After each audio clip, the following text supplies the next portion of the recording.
Aí, deixa eu estourar um pouco. E aí, pessoal, boa noite. Então, primeiro salve de palmas. Aê! Sexta-feira fria, noite de sexta fria. Mas, pô, recebeu um bate-papo muito bacana aqui com o Pedro Vó, com a Coleta, a Marília com o Indivisível e o Man of the Hour aqui, o Augusto Paim, que é o lançamento do pequeno manual da reportagem em quadrinhos. E, pô, pra todo mundo que curte história em quadrinho, sabe que é uma mídia, como todas as outras mídias, né? Tipo, filme, livro, né? Então não precisa ser só super-herói ou romance ou nada. É uma mídia que você pode contar qualquer coisa na mídia, né? E, porra, poder contar histórias jornalísticas em quadrinhos é uma coisa que eu acho que, porra, eleva a mídia cada vez mais, né? E aí, pô, então vamos bater um papo com esses mestres aí da não ficção, né? Rock and roll então! Vou os livros aqui para aqui eu vou começar falando, assim, já que um pouco da situação da gente aqui, o lançamento do meu livro, né? Então vou também lançando o livro, mas mediar um debate. Assim, eu convidei a Marília e o Pedro aqui também para falar sobre jornalismo em quadrinhos. Estamos entrando num ambiente quase simpósio aqui, porque temos na plateia especialistas no tema de jornalismo em quadrinhos também, assim, né? Então as perguntas que vão ver depois vão ser bem intensas, né? Difíceis de responder, mas já agradeço o Gui e a Jade também, que está ali pelo apoio. Assim, eu vim de Porto Alegre para cá e é sempre muito legal para quem não está em São Paulo ver a distância, tudo que acontece aqui, especialmente aqui na Loja Monstra. E aí tá um dia aqui lançando um livro, é muito legal, né? Claro, tem que escrever o livro antes, né? Então não é assim, só chegar e lançar o livro, foi um trabalho para fazer. Mas é muito legal estar aqui.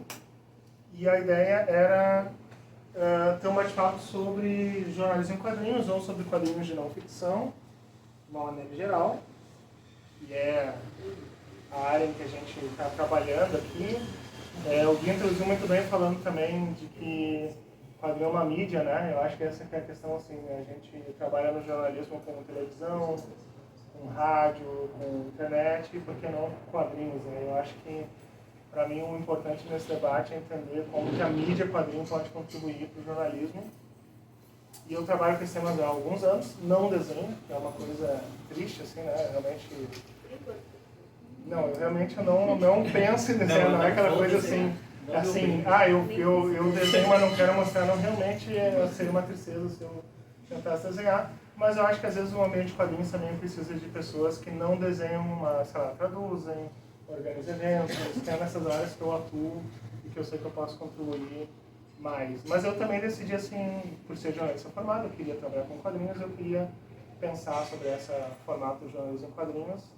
E me formei em 2007, faz um tempão já, mas eu fiquei, na época, fiz uma monografia sobre a obra palestina do Joe Sacco, e eu segui trabalhando com o tema, fiz uns eventos com o Instituto Goethe de Porto Alegre, depois com o Instituto Goethe de Curitiba sobre jornalismo em quadrinhos, depois eu fiz reportagens com desenhistas, aí a ideia foi amadurecendo, e aí em algum momento veio essa ideia de fazer uma tese, olha que loucura, fiz uma tese sobre jornalismo em quadrinhos, que depois ficou mais delineada com uma tese sobre reportagem em quadrinhos, que foi feita na Alemanha. Eu morei lá 8 anos, eu concluí em 2019, na verdade, e publiquei ela em livro em 2022. Aí um livro, assim, tese em alemão, ficou uma coisa muito bonita, mas também inacessível. E aí o editor falou assim, quando ele pegou a tese para transformar em livro, ele tinha um anexo lá que era um relato de uma oficina que eu participei, uma oficina de jornalismo em quadrinhos em Hamburgo, que eram 12 jornalistas e 12 desenhistas trabalhando juntos para fazer reportagem sobre o recomeço num país estrangeiro. Isso que eu não morava lá ainda, foi em Hamburgo. Né? E aí ele falou assim, isso daí dá um livro menor sobre a prática da reportagem em quadrinhos. E aí eu achei legal. Fechamos a ideia, isso ainda em 2022. Aí eu escrevi o livro, no primeiro momento para a editora de lá. E aí, enfim, demorou. A gente decidiu lançar, achei a editora Arquipélago lá em Porto Alegre, que publica livros da Liane Brum, do Pablo Tabiar. E vamos fazer. Aí fizeram esse livro aqui, que ficou caprichadíssimo assim, também na parte do planejamento visual, né? projeto gráfico, assim, ficou muito legal, realmente, assim. A gente escreve na frente do computador, é o Word só, e é isso aí, né? E de repente no final vem esse resultado, eu achei muito legal. Com capa do Nick Neves, que é um amigo também lá de Berlim, brasileiro, que faz capas para a Companhia das Letras, Todavia. E tem os desenhos aqui também do Pablito Aguiar, que faz também entrevistas em quadrinhos, né? E foi da tese até virar livro? a tese eu publiquei em 2022, e aí, em formato livre, né? E aí esse saiu no final do ano passado. E a gente chamou de pequeno manual, não só porque, né, comparado com os livros aqui do pessoal, ele é pequeno mesmo, né? Bem menor, mas é também com uma ideia um pouco mais de modéstia, porque eu acho importante debater sobre qualidade jornalística do jornalismo em quadrinhos e qualidade artística também, mas é uma contribuição a partir da minha visão, né? Então eu pensei, vou chamar de pequeno e debater, né? Então, assim, só para introduzir por que a gente está aqui, por que eu fiz questão de lançar aqui, e também por que eu pedi para a Maria e para o Pedro estar aqui. Estou com as obras deles aqui, do Pedro, já tinha lido, mas terminei de ler hoje, e a gente já tem uma convivência por alguns anos. O livro da Marília também já tinha lido no ano passado, todos esgualepados aqui da viagem, mas esse não, acho que foi lido, né? É uma coisa muito boa. Eu estava vendo hoje as anotações que eu fiz aqui, e eu acho, para apresentar eles também, porque eu queria ter eles aqui, a Marília fez, acho que dispensa a apresentação, mas eu vou fazer igual, né? Mas a Marília, há alguns anos, era um TCC, né? Na área de arquitetura, sobre a presença afro-brasileira no bairro da Liberdade. Curiosamente, quando eu li no ano passado, eu sempre leio com atraso, sempre tem um período de avaliar, assim, fora da divulgação e tal, e logo depois o bairro da Liberdade foi renomeado para a praça, né? Sim. Agora é África, Japão, Liberdade. Mas antes era Japão, Liberdade. Liberdade, E é um trabalho, assim, muito de história oral, de entender os apagamentos da cultura afro-brasileira na Liberdade. Então, não é exatamente jornalismo, mas tem essa coisa em comum, que é da história oral, que é de usar as imagens para mostrar aquilo ali que é indivisível, mas eu diria invisível também, né? Sim. A gente não consegue ver, mas é possível pelo desenho deixar isso evidente, né? E o Pedro, que fez esse trabalho sobre um tema também bem importante para mim, sobre catadores, né? Então entrevistou 4 pessoas, 3 pessoas, elas que trabalham com... Oi? Tem uma quarta ali que é o pai da Liz, né? Que tá ali junto, 3 né? ali. Desculpa. Então, assim, introduzindo brevemente, o teu livro foi lançado no ano passado, esse ano. Em dezembro do ano passado, na CCXP. Então, assim, tudo parte da mesma vertente, que eu acho que o principal é ir pra rua e falar com as pessoas, né? O teu quando foi, Marília? Quando que foi? 2017, né? Mas aí isso tem é que eu não tenho impresso, mas eu acho que eu fico até meio assim do tipo, gente, mas eu posso falar que eu faço jornalismo em quadrinhos, porque eu sei que tem um pouco disso aí. Mas também tem muita ficção, né? Mas recentemente eu fiz um quadrinho com o Grito, que foi mais sobre a história do Eduardo das Neves, que também tem toda uma pesquisa, sobre o texto. Mas esse aí, ele é antigo, né? E por que tu acha que tem ficção no trabalho? Não, é porque tem toda uma parte fantástica, assim, da história, tipo, de Indivisível, assim. Não tem? Eu acho que tem. Não, tem uma ideia assim, de criar imagens novas, assim, claro, imaginativas, né? Mas ao mesmo tempo teve um trabalho de ir para lá, conversar com pessoas. Sim, com certeza, pesquisar e ficar lá vários dias. Assim. Até aí o Art Spiegelman fez Rato de Terno, né? E Mouse é jornalista. Nossa, a autobiografia entrou na ficção, é muito estudada no jornalismo em quadrinhos. Então, Essa é a primeira questão, né? Mas Então, aí assim, ó, Causa uma coisas briga também, na né? academia, se é jornalismo em quadrinhos ou não. Nossa. Aí eu tenho umas opiniões sobre isso, já porque eu tive que trabalhar com um tema assim, com mais tempo. Eu acho que Maus é uma obra que dispensa, assim, que trabalha entre fronteiras, né? E Maus tem elementos, não sei se todo mundo conhece Maus aqui, mas enfim, Maus tem um processo de entrevista, né? o Art Spiegelman entrevistando o pai dele, retrata alguns processos, também a linguagem, mas também é uma obra historiográfica, é uma obra sobre psicologia também, então é difícil definir, assim, eu não diria que não é jornalismo em quadrinhos, eu acho que é mais assim, é muita coisa, e tem passagem de jornalismo em quadrinhos. Mas o debate assim, que eu quis trazer no livro até, chamando de reportagem em quadrinhos, é um manual de reportagem em quadrinhos, não de jornalismo em quadrinhos, porque eu acho que a gente consegue aprofundar o debate se a gente entende assim, como a linguagem dos quadrinhos, se a gente se apropriar do jornalismo, como ela pode ser útil para o exercício do jornalismo. E aí, até então, a gente tem um debate meio genérico sobre isso. Assim. É legal, é bacana fazer em quadrinhos. Ou assim, porque populariza, né? É legal. Mas eu acho que depende muito do gênero do jornalismo que a gente vai usar. Porque se a gente vai trabalhar com reportagem, independentemente do formato, o jornalismo é um gênero da profundidade. E aí a gente pensa assim, como que o desenho pode ajudar a trazer profundidade? Como que a gente cria uma atmosfera? Em que tipo de pauta a linguagem dos quadrinhos pode ser melhor? Assim, né? Ainda mais quando a gente não é, tipo, eu não sou jornalista. Aí quando, né, a primeira vez que mencionaram isso em relação ao invisível, eu fiquei assim, mas gente, eu não sou jornalista. Mas por isso que eu acho legal você usar o termo de reportagem, porque também vai um pouco, descola um pouco da palavra, da profissão, sabe? Não sei, tipo, acho que, pelo menos pra mim, eu me sinto menos impostora, assim, quando você fala reportagem. Assim. Mas eu acho que o termo reportagem foi muito criado assim, por editoras assim, para reforçar, é uma moda, quadrinho de não ficção. E o meu problema é que, assim, para que chamar de reportagem em quadrinhos, por que não chamar de quadrinho de não ficção, ou o termo que é muito usado, quadrinho documental? Tá bom, tá ótimo, né? Assim, eu trabalho com jornalismo, mas eu aprecio obras de ficção que são excelentes, às vezes retrata a realidade de uma maneira muito mais fidedigna do que uma obra de não ficção.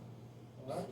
Eu acho que o problema às vezes é isso, assim, por que chamar, por que forçar o debate para que seja algo assim, eu já vi isso sobre o Guy Delisle, né, que fez reportagem na Coreia do Norte, em Jerusalém, fez mais na China. Ele defende a reportagem. Não, mas ele já falou algumas vezes que denominaram a obra dele como começaram a chamar ele de HQ Repórter. Assim. Mas na verdade ele recebeu a incumbência de ir para a Coreia do Norte e para a China para trabalhar em estúdios de animação. Então ele estava lá, e aí, porque ele estava lá, ele fez narrativas sobre as situações que ele viu, e como ele estava em países autoritários, ele não podia fazer fotos, então, sempre que ele andava tinha alguém acompanhando ele. Aí no final do dia, ele ia lá e desenhava no quarto do hotel as coisas que ele via, e ele fazia um relato sobre isso, aí as pessoas chamavam de reportagem, mas ele mesmo já falou que foi uma coisa criada pelas editoras, que ele meio que aceitou, porque disseram, tá, é reportagem. Foi meio um diário, assim. Porque eu acho que do ponto de vista jornalístico, eu tenho a impressão, não sei o que vocês acham, mas é um ranço meu, eu acho que ele é muito debochado, ele debocha das pessoas que ele está retratando na Coreia do Norte. Eu acho que o interesse jornalístico seria julgar menos e tentar entender por que as pessoas são assim, né? E ele debocha. Então, para mim, é um pouco... Ele estava numa mesa junto com o Joe Sapp, e ele está constrangendo o Joe Sapp ao jornalista, que vai lá, entrevista as pessoas, né? Mas eu acho um elemento interessante na obra dele que é aquilo ali de ter imagens para coisas que não seriam possíveis captar com uma câmera fotográfica. Quando vocês foram fazer o trabalho de vocês filmaram, vocês fotografaram? Bastante foto. Esses fotos acho que sempre vêm um pouco de fora, assim, né? Tipo, você faz um quadrinho, você como quadrinista, assim. Eu também não sou jornalista, né? Eu também vou começar a falar que era jornalismo em quadrinhos. A colega que será que eu sou uma farsa, né? Será que eu deveria colocar um capítulo de introdução com dados sobre sustentabilidade em catadores, sabe o que é isso? Aí eu sempre fiquei mais à vontade no campo da crônica, né? Mas eu acho que hoje eu abraço o jornalismo que vocês estão falando, eu confio. Mas é uma coisa acho que é o processo, né, que você faz. Você tem um processo que é áudio, vídeo, foto, entrevista, né? O profissional ali, o jornalista daqui fala, não, isso aí é o que eu faço também, isso aí é um padrão de jornalismo. O quadrinho em geral tem são muitos nomes novos, né, que vão, né? Eu lembro da época da graphic novel, que era uma coisa mais séria, assim, nossa, Até hoje. ainda tem isso, né? Acho que, pelo menos assim, na cena, né, eu vejo uma coisa mais, eu tá à vontade com o quadrinho de vida, sabe? Passou um pouco assim. Mas tu relata que no final do livro que com cada um dos entrevistados passou 2 dias. Um dia, Foi. assim, fazendo vídeos e a outra acompanhando no processo de coleta. Quase isso. Foi 2 dias, aí o primeiro dia eu sentei com eles num café, né? Os 3 foram no café. E aí fiquei gravando áudio, entrevistando, né? Separei umas perguntas, mas eu nunca tinha feito esse trabalho de entrevistar. Minha obra até então era autobiográfica, né? Igual um diário, assim, muito parecido. Né? E então contar a história de alguém me exigiu uma responsabilidade que eu ficava meio assim. Então eu preparei um roteirinho assim, que eu já imaginava, né? Eu quero fazer um quadrinho sobre catadores, sobre o trabalho deles, então como é que você virou catador, né? Você já quis ser outra coisa, enfim, eu vi. Era um pouco, acho que eram 3 perguntas assim, depois a conversa, né? E isso é uma coisa que eu gosto de falar também, né? Eu escolhi falar com 3 catadores que de certa maneira já são comunicadores, né? A Litz já tinha o Instagram dela, que ela divulga muito conteúdo sobre sustentabilidade. O Bispo é uma liderança. A Barbie catadora? É a Barbie lixeira. A Barbie Barbie lixeira. lixeira. Ela já tem toda a pegada dela. O Bispo é uma liderança, né? Já foi, agora ele não é mais, mas ele era presidente da cooperativa do Glicério. E a Maura também faz um trabalho ali junto com a ONG Pipe Maica Rossi. Ela está muito acostumada a falar, câmera, né? E divulgar e falar o que faz defender. Então, eu não sendo um jornalista, não tendo essa experiência prévia e tendo a responsabilidade de ter ganhado um edital pro AC, ter que entregar o trabalho, eu falei, não, vamos escolher catadores assim que já vão conseguir me passar a ideia, sabe? Permitir esse... O Maica Rossi me ajudou também a escolher os catadores e tal. O Bispo, que é o primeiro entrevistado, eu já tinha conhecido ele numa palestra, eu achei incrível, né? Eu, mano, queria fazer um quadrinho sobre ele. A ideia surgiu daí, eu queria fazer um quadrinho só sobre o Bispo, sabe? Aí depois, né, veio pro ar, que eu me inscrevi, não passei, aí no ano seguinte fui afinando um pouco a ideia, falei, não, 3 catadores é o mais legal. Mas aí foi isso, foi um dia frente a frente, no segundo dia eu acompanhei eles no trabalho ali com câmera, filmando, tirando foto, correndo atrás da carroça. Você chegou a carregar alguma coisa? Eu dava uma força em alguns momentos ali, porque, ficar filmando pessoas, você entra a caçamba agora. É uma vertente também do jornalismo daquela observação como eu não constante. sou jornalista, eu ajudava. Não, mas também assim que vocês vão fazer junto para entender como é que é. Também, né? Você Para acaba poder falar como que é, de fato, não ser uma coisa meio Sim. distanciada. Né? Sim. E no teu trabalho, tu... No meu trabalho, acho que assim, o foco não era tanto focar na história dessas pessoas, assim, elas iam meio que fazer parte dessa grande narrativa. Então eu entrevistei ela, só que tudo eu tinha bloquinho e ficava anotando, eu filmei, eu gravei, eu anotava assim, as coisas mais importantes. E foram dias aleatórios, assim, o meu processo criativo é muito caótico. Tipo, então assim, eu ia lá, eu tinha que falar com a pessoa, mas eu também tinha que desenhar. Mas às vezes eu tava lá e eu falava, não, acho que hoje é melhor eu desenhar tal parte, não sei o quê. Então eu queria fazer uma coisa mais sucinta, assim, sabe? Então eu tinha essas perguntas. Eu dei muita sorte de chegar num dia específico na Capela dos Aflitos e tinha essa moça Rosângela me perguntar se eu poderia conversar com ela. Tipo, você pode me contar qual é a relação com essa capela, com o Chaguinhas. E ela era uma pessoa que tinha uma relação muito forte com esse lugar.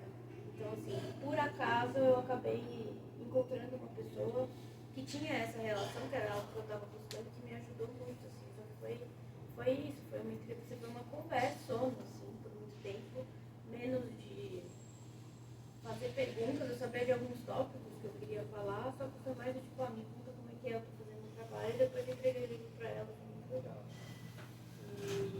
E eu conversei com uma outra mulher, a Maria, que eu não consegui entregar o trabalho porque eu perdi meu celular com o papel.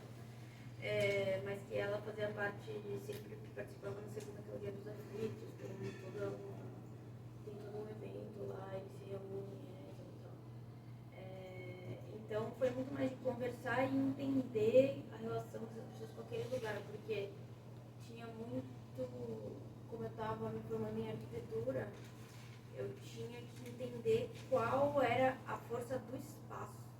Então, tipo assim, as pessoas, elas fazem parte disso, óbvio, são complementares a isso, mas eu queria muito entender tipo, qual a relação da pessoa dentro daquele espaço, com aquele espaço, não só quem ela é fora daquele espaço. Mas e a pauta assim surgiu, tipo, tu estava andando lá na Liberdade e percebeu esses resquícios da...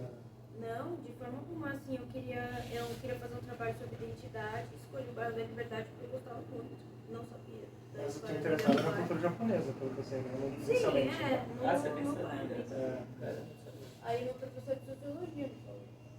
E daí, quando ele me disse isso, eu falei, Cara, nossa, como assim, sabe? deixa de ser soubesse. Cara, é muito, acho que, Ninguém sabia. hoje em dia, eu acho que isso está muito mais difundido, assim, esse conhecimento, mas normalmente as únicas pessoas que sabem são pessoas que trabalham com conteúdo histórico, ou, é isso, pessoas de sociologia. Mas já tinha bastante debate na época, quando tu te interessou pelo tema, tu Ah, pesquisou, achou bastante coisa.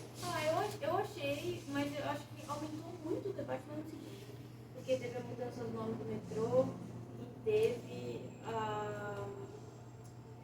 encontraram as ossadas de escravizados ali do lado da capela, e daí, tipo, explodiu assim o assunto de liberdade, sabe? Desse espaço, a disputa pelo território, né? No resgate da memória negra. Eu senti que, tipo, até onde eu fiz, tava meio que. O bairro tava meio que daquele jeito que já fazia muito tempo, aí teve essa grande mudança assim, em 2018. E. Mas no ano passado foi que teve essa repercussão maior, né? Com a mudança do nome. A mudança do nome é de 2018. É.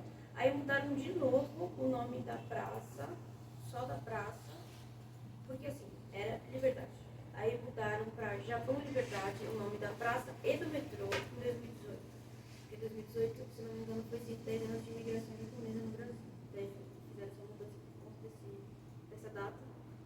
Daí quando voltou a ser, quando eles mudaram para África Japão Liberdade, eu acho que nem foi ano passado.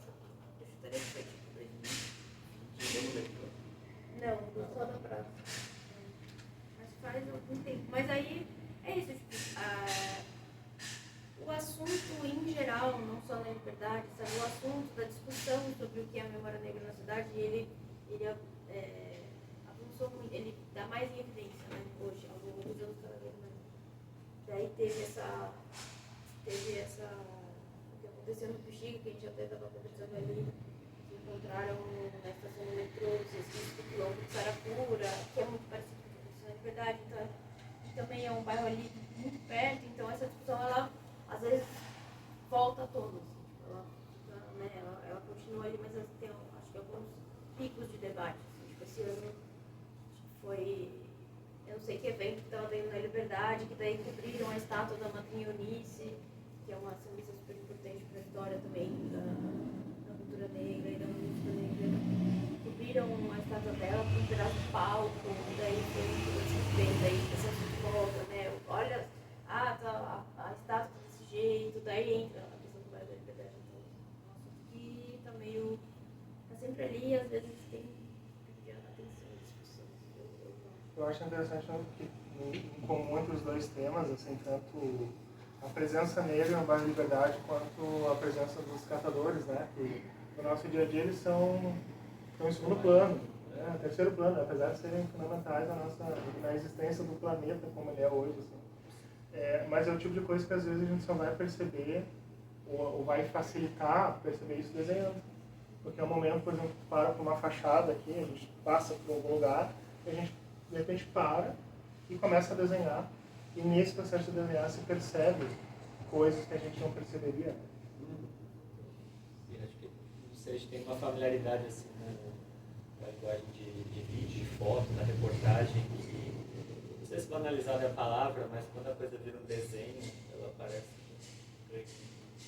uma potência maior, assim, né, trabalhando com os catadores, essa coisa da pessoa se ver desenhada, o quadrinho trata um pouco dessa autoestima, né, do profissional catador. E eu acho que a gente comentou outro dia sobre isso, né? De se fosse uma abordagem, posso tirar uma foto, posso filmar, né, acho que não seria tão convidativo assim para o catador que pô, deixa eu te desenhar, né? Uma história, tá? Acho que o desenho traz à tona certas visualidades que o vídeo e a foto não pega mais, né? A gente já passa meio batido assim, né? Engraçado. Pensando nesse aspecto do jornalismo, essa é uma possibilidade de manter a dignidade das pessoas enquanto você está contando a história delas. Né? Você vai fazer pautas sobre temas mais sensíveis, como moradores de rua ou catadores. Se você trabalha com vídeo, com foto, você também vai estar mostrando a maneira como estão se vestindo, né? E vai colocar talvez o foco exagerado nisso, que é o que primeiro chama a atenção. E desenhando você pode selecionar, você pode escolher, você pode desenhar as personagens da maneira como você percebe a personalidade delas e menos da aparência física. Eu acho que o desenho tem um afeto, né? Você desenhou, né? Coisa do traço ali, né? A fotografia é algo que você aponta e aperta, né? É diferente a imagem, né? A relação da imagem assim, né? Eu acho que tem uma compreensão imediata de que isso sou eu, mas não literalmente sou eu, que é uma fotografia. Sim. Então, tipo, tem alguma distância, só que também tem esse interesse, porque acho que inconscientemente todo mundo sabe que cada pessoa desenha de um jeito. Então, tipo, deixa eu ver como que eu fiquei, sabe, feito por você, tem esse interesse, assim. Tem acho que uma surpresa, né, que a fotografia talvez, nesse caso, você já sabe como, né? Tá, tudo bem, tem simplesmente olha a nossa fotografia, mas tem essa questão do traço, do autor, essa curiosidade, assim, de saber que alguém está te desenhando, como é que tá, sabe? Eu tentei estudar isso assim, na minha tese, até para entender de que maneira trabalhar com desenho pode ser útil para o jornalismo, né? Porque tem vantagens e desvantagens, entender os limites também, para mencionar sobre os limites, mas sobre os potenciais me chamou muita atenção que várias pessoas que desenham comentam, por exemplo, que começa a desenhar no local público, começa a rabiscar e começa a aparecer umas pessoas curiosas. E aí, a partir daí, começam a surgir uns diálogos. E a partir desses diálogos, vem cá, vou te mostrar lá, vou te apresentar pro meu primo. Eu conheço a fulana lá que faz tal coisa. Isso abre portas de pesquisa, né? Não sei se vocês passaram por uma experiência assim, seria legal ouvir isso. O mais legal é que eu acho que, mesmo no jornalismo, é uma ferramenta para situações em que a gente não tem com quem entrevistar. A gente está com dificuldade de achar alguém para falar sobre determinado tema. E desenhando por causa da intimidade, né? Que surge. Eu gosto disso. Eu gosto muito do exemplo que você dá no seu livro, quando você fala até a gente falou no FIC, vai falar de novo, que falou quando você vai fazer uma reportagem, por exemplo, sobre alguém que foi torturado, né? E no desenho você resolve isso de formas que você mantém a identidade, você mantém a dignidade da pessoa, né? Que foi vítima. Enquanto na fotografia a chance disso ir para um lado sensacionalista e gráfico da violência e tal você causa até um afastamento do tema ou afastamento da vítima, né? Fica uma coisa, o desenho ele abraça, né? E quando eu comecei a falar dos catadores, é muito legal você falar, eu quero fazer um gibi sobre os catadores, né? Isso é muito bem recebido, né? Eu vou virar uma história. Tanto que o segundo dia que eu passei com a Maura, acompanhando ela, todo mundo que a gente encontrava, ela apontava pra mim, ele vai me transformar em gibi. E aí começava a história de novo, aí falava, e a pessoa às vezes conta a história dela porque quer aparecer também. Tem um personagem na Maura que, o Maguila, né, que aparece no final. Ela chama, Maguila, vem aqui pra você aparecer no gibi. Aí o povo literalmente aparece no gibi comigo, sabe?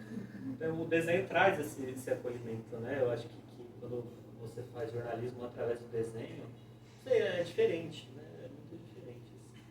Diferente a relação que você está com o entrevistado, com a pauta que você está falando, sabe?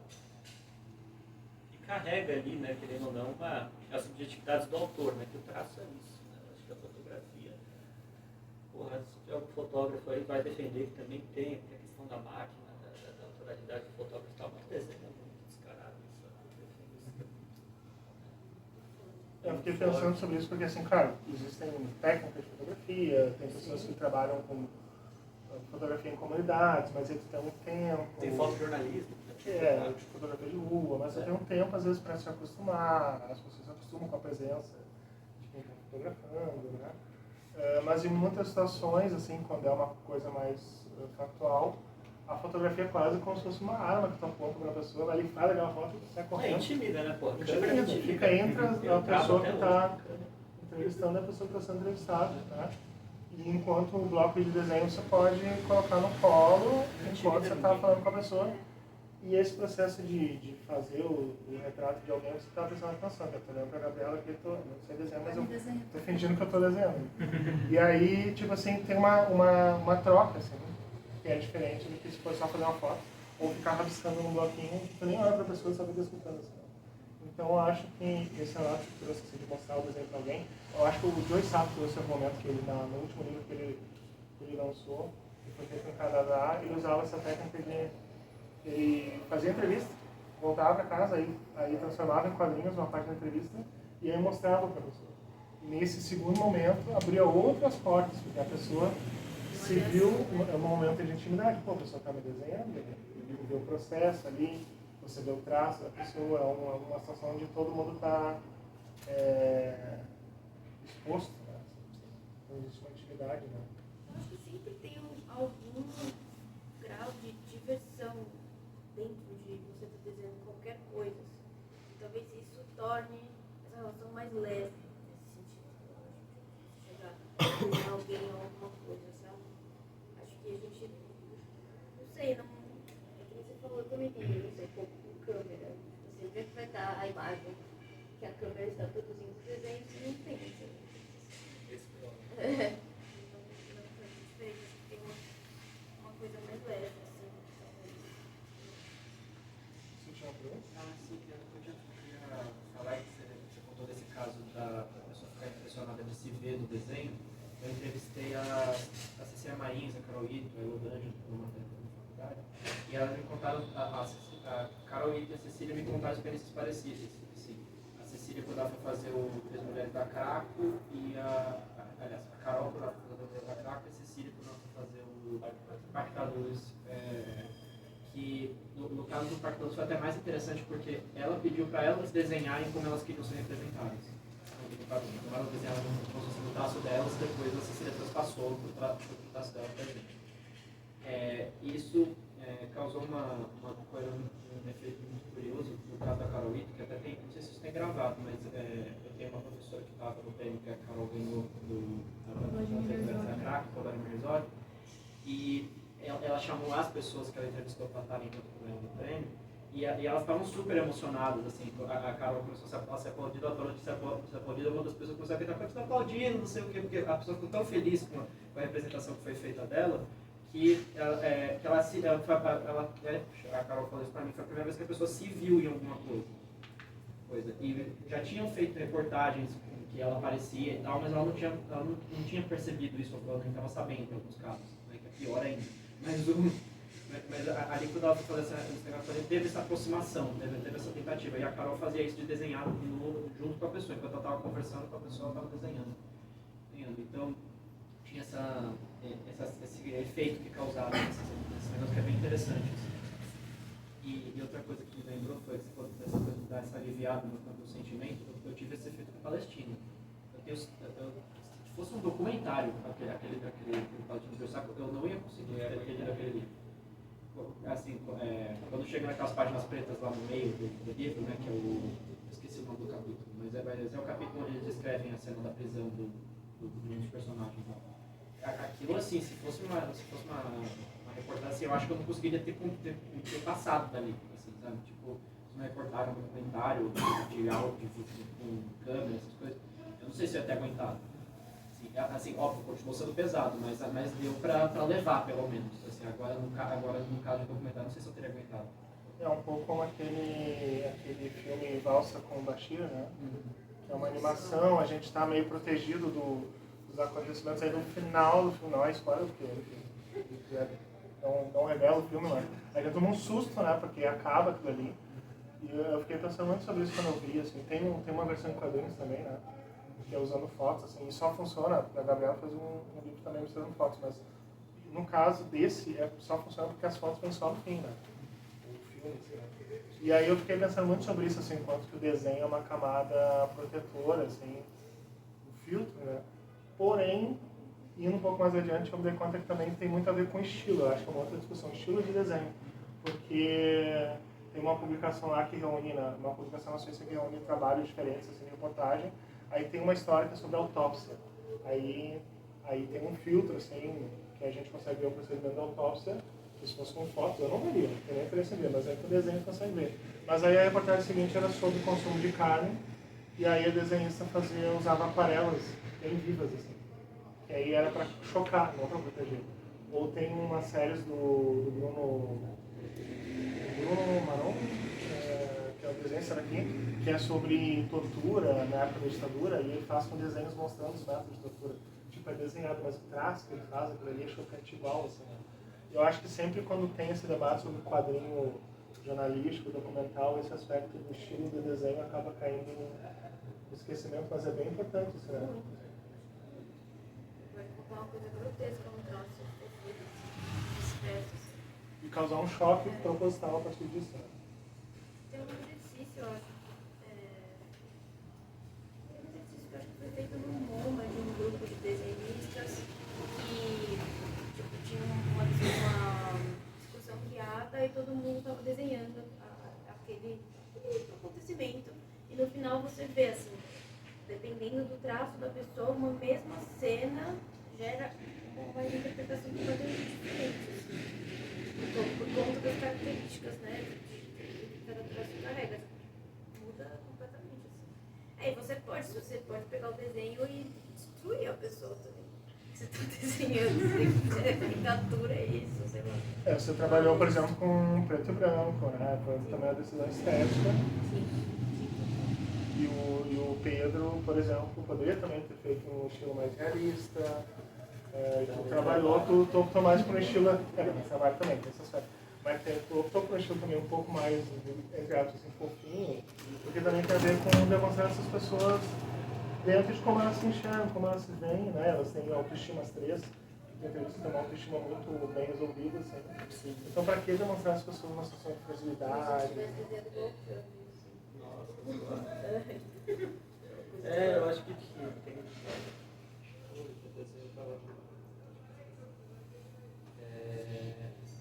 em relação ao traço, porque quando eu entrevistei eles puxavam muitas histórias de memória, né? Tipo, a Mara fala da infância dela, né? O Bispo fala quando ele começou e tal.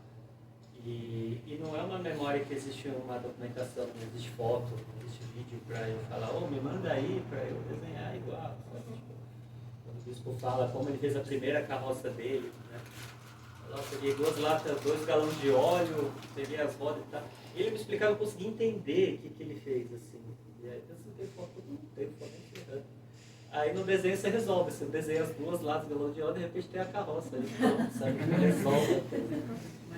E com memórias, assim, funcionava muito bem eu ter um traço um pouco simplificado, porque é isso, né? Quando a Maura quando perceber, eu desenho ela pequenininha, uma criança, né? E sempre tem.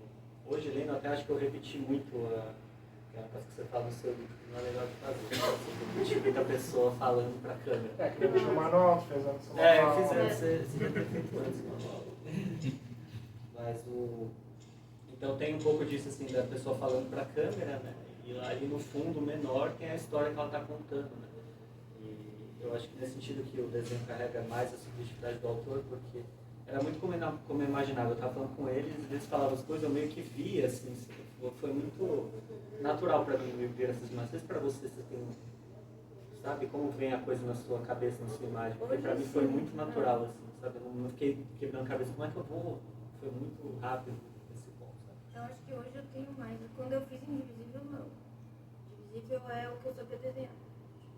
Não tinha essa... Não sei, foi o primeiro quadrinho um pouco maior que eu fiz. Eu não sabia nem o que era um papel de gravura.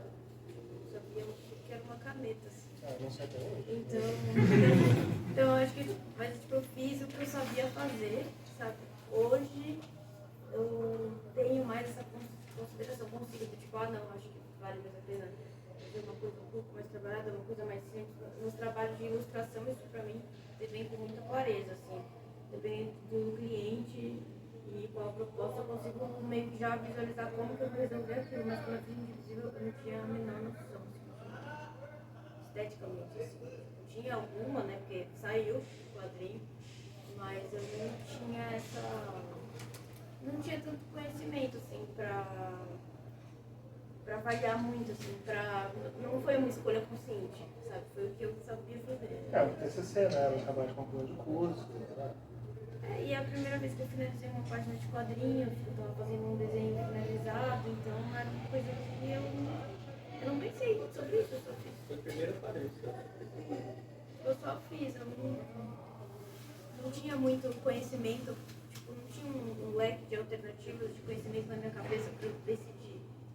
Era só aquilo que eu sabia fazer, assim. O primeiro quadrinho é legal por causa disso, né? Você É, sair, você fala, foi o primeiro, tem uma coragem assim de vou fazer, sabe? Você se Depois você começa a ter mais muito, nóia. com certeza. Depois do Por isso que eu primeiro você nunca mais não. fiz nada. Nunca mais Não, mas tu publicou Não, recentemente. autoral. Ah, tá. Não. É chargista da... Não, eu trabalho com isso, quadrinho. Posso fazer uma pergunta? Por favor. Quando a Marília fez o Indivisível, né, tem essa imagem aqui de parece que é um leão junto com um dragão, né, os dois juntos. Combina super bem com o título da obra. Você pensou isso no início, no final? Como que chegou essa imagem no título? Não sei. Não, de verdade, assim, tem coisas que... É que, assim, o processo de elaboração foi muito... Eu tinha 6 meses para fazer. E eu pesquisei por 4 meses e desenhei em 2. E eu sou muito do tipo, eu tenho uma ideia e eu anoto. E essa ideia pode estar no começo, no meio ou no fim, assim, sabe? Então, eu não sei dizer em que momento da elaboração eu tive a ideia dos leões, assim. Porque vem tudo meio junto, assim, acho que não tem uma ordem muito lógica. No roteiro, eu sou muito, assim, tem uma ordem muito lógica do roteiro, assim, começo, meio e fim, para eu conseguir me organizar. Mas, tive uma ideia, vou enfiar no roteiro, eu acho que elas vão vindo, assim, e uma hora o roteiro sai. Encaixou perfeito. Você vai. Quando eu não lembro em que ponto foi que eu tive a ideia de colocar eles. Mas eu meio gosto de coisas que misturam bastante. Tem uma parte teórica também aqui, eu estava vendo hoje minhas anotações aqui. Por exemplo, ele fala que, até para citar, porque estava no meu livro, né? A capacidade de transformar a realidade sem perdê-la de vista, como uma característica dele. Lembra que você escreveu isso? Se eu lembro que eu escrevi isso, nossa, eu preciso rever esse texto. Mas sobre uma, Mas é isso, quando eu sobre fiz uma- eu sabia de cor, Mas sobre uma habilidade do desenho, né? Sabe, a gente não é realidade realista. É exatamente o que eu estou vendo aqui, mas muitas impressões que a gente tem. E no jornalismo é muito interessante porque a gente tem impressões o tempo inteiro, né? A gente vai entrevistar alguém e a gente diz assim, essa pessoa aí tá dando migué. Mas aí se a gente fica nessa questão realista, que tem a ver com o visual, a gente não transmite isso. Aí o Joe Sacco vai lá e faz um livro sobre um informante dele na Bósnia, que na verdade era informante de toda a imprensa internacional, que tinha ele como uma pessoa que mediava os acessos lá para reportar sobre a guerra. E ele desenha ele com um aspecto assim, cinema noir, com uma pessoa assim, dúbia. E aí tu pensa assim, será que ele está sendo menos jornalístico ou mais jornalístico que os outros? Porque os outros não revelam as fontes dele, não revelam esse processo de mediação que está acontecendo, né? Assim, não sei se tem mais gente assim, jornalista aqui, Gabriel, né? Você também não sei o que mais. Mas assim, às vezes é uma meio hipocrisia no jornalismo, né? A Danusa também, a Maria não é. Às vezes é meio hipócrita, a gente fala assim, isso é jornalístico, mas não é tanto. Poderia ser mais honesto se a gente humanizasse, assim. Você é tão imparcial. O Joe Sacco diz assim, as histórias que os jornalistas contam ao redor de uma mesa geralmente são mais interessantes que as histórias que saem nas reportagens publicadas. Porque é meio a ilusão da objetividade que cria essa não posso dizer que essa pessoa é meio... Eu tenho que esconder minha fonte, mas a pessoa tem dúvidas, eu estou fazendo um trabalho... Recentemente, com essa coisa de fake news, essa obsessão com o jornalismo tradicional, que ele tem que ser perfeitamente objetivo, perfeitamente imparcial, que é uma mentira, impossível ser imparcial, né? Um texto, qualquer coisa pode estar sendo imparcial, mas isso sempre recai sobre o desenho, né? Porque o desenho vem da imaginação, então pode ser algo mais ficcional, enquanto uma foto, como vocês estavam falando, uma foto cortada, né? Na verdade, uma foto é uma multidão ou é um grupo ali na frente? Numa no protesto, né? E o desenho, como você falou, tem um desenho super realista, tem um desenho mais focado em outros aspectos, assim. Então, e no fundo, quem está fazendo as fake news não tem nada a ver com desenho, né? Você pega uma foto tosca, uma fonte mais tosca ainda e vê que O que eu achei essas são as bem... imagens, né? Essas são as imagens. Pra mim, o exemplo, assim, tipo, anti-objetividade, assim, claro, tem uma questão ética, assim, de tudo, mas anti-objetividade é fake news. É escrito um texto absolutamente objetivo e é uma mentira absurda, né? Na Alemanha também eles têm um hábito, Português correto. no dia 1º de abril eles publicam notícias falsas, assim, às vezes pra brincar, e às vezes a gente acredita, né? Uma vez eu acreditei, teve um lá que era dizendo que o diretor de cinema que fez o ET lá, o Spielberg, ia filmar o Mouse. E parece que eles estão uma briga entre eles. Eu acreditei, achei que era sério. Só que não foi só eu, muita gente falou, eles tiveram que desmentir depois. Então, você entende? O estilo objetivo não é garantia de nada. Assim. Tem que se buscar uma outra É ótimo para contar mentira. Exatamente, ser objetivo, né? Para mentir, né? E ser subjetivo, achar esse equilíbrio é mais difícil. Assim. Acho que é recente a gente questionar, né, a linguagem da fotografia mesmo como uma coisa que é a verdade. Também É é recente isso. subjetivo. Que também é subjetivo. Também pode, às vezes não é nem inteligência artificial, às vezes é uma fotografia que Também traz é ali uma ligado de mentira. intenção, Como tudo. Qualquer pessoa que Né? Acho que essa coisa do jornalismo de quadrinhos no desenho, né? Acho que o desenho ainda carrega, né, esse preconceito de ser um lugar engraçadinho, animado, fofinho. Mas até hoje tem treta no Twitter quando algum chargista posta uma tira que, nossa, que humor, né? Tipo assim, como é que você brinca com essa situação? Não tá brincando com nada, ele desenhou o negócio, sabe? Não. Só que como o cara desenhou uma tragédia, então parece que ele tá tirando sarro uma tragédia, porque se é desenho é palhaçada. O traço da pessoa. Se é um traço cartoon, né? Pô. Ainda bem que Aí você vai da Atena lá e mostra o negócio ali. Porra. Eu acho que o desenho, quando você faz a reportagem em quadrinhos, você radicaliza essa questão de você não ser você deixa mais nítido que essa coisa da objetividade é só um discurso criado por parte do jornalismo em algum momento histórico, sabe? Então, o quadrinho ele deixa explícito que é alguém que está fazendo aquilo, e não uma entidade que tudo sabe e tem A questão da parcialidade é diferente, né? Exato. Porque já é o cara que desenhou, já exato. Tá Você já tem certeza que é alguém que está fazendo aquilo. É a presença do autor, né? Isso, Uma foto você Isso, vai aquela falar. neutralidade, aquela norma da neutralidade, né? Porque até eu vi um cara que fala isso, a foto é uma verdade, no sentido de que você olha para ela, você acredita que aquilo é real. Você não pensa quem tirou a foto em que contexto, com que distância, nada disso. Como você está, entre aspas, enxergando a realidade, você parte da condição que aquilo é a realidade. Enquanto no quadrinho, você na verdade, você tem que fazer um esforço biográfico para provar que aquilo é verdade. Você tem que fazer o processo contrário. Isso eu acho assim... Não, eu ia falar da Suzy Sontag, que é uma jornalista, fotojornalista muito conhecida, em quase todo ensaio dela, embora ela esteja falando sobre fotografia e sobre o valor da fotografia, quase todo ensaio dela, ela manda gente, fotógrafo tem que baixar a bola. Ela, enquanto fotógrafa e tudo mais, e fala muito desse conceito de realidade X verdade, né? Porque a foto traz uma noção de realidade que é confundida com verdade porque é uma pessoa que existe. E é muito interessante tudo que ela tem a falar sobre tudo, mas especificamente sobre isso. É o sotaque do contra-interpretação. Isso, Eu achei que a Gabriela até, na real, ia dar uma real na gente, porque ela fez uma obra com fotografias, né? Deus me livre de defender fotógrafo. Mas é porque... defender fotógrafo. É porque tu fez a parte desenhada, né? Tinha um fotógrafo junto. Mas é porque, claro, a gente faz um debate meio genérico sobre fotografia e desenho, e eu sempre digo, não é que o desenho vai substituir a fotografia, não é isso.